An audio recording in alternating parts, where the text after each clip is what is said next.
अब्दुल वहाब 8 साल का होशियार और हंसमुख बच्चा था। उसका छोटा भाई अब्दुल अहद 5 साल का था, जो बहुत शरारती था। उनका चचेरा भाई अजीम 9 साल का था, जिसे नई जगहें देखने का बहुत शौक था। एक दिन तीनों ने फैसला किया, हम पार्क और काऊ फार्म की सैर पर जाएंगे। नाश्ता करने के बाद वह अबू के साथ पार्क पहुंचे। पार्क में हरी घास, झूले, फूल और पक्षियों की खूबसूरत आवाजें थीं। अब्दुल अहद फौरन झूले की तरफ दौड़ा। अब्दुल वहाब सल आइड पर चढ़ गया और आदीम तस्वीरें लेने लगा। सब बहुत खुश थे। थोड़ी देर बाद आदीम ने कहा, चलो काऊ फार्म चलते हैं, मैंने सुना है वहां बहुत सारी गायें हैं। वह सब फार्म पहुंचे तो हैरान रह गए। वहां बड़ी बड़ी सफेद और भूरी गायें थीं।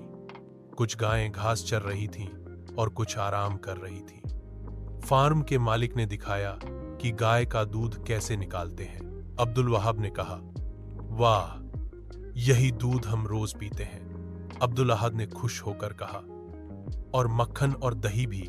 आदीम ने सबकी तस्वीरें लीं और कहा, यह दिन हमेशा याद रहेगा।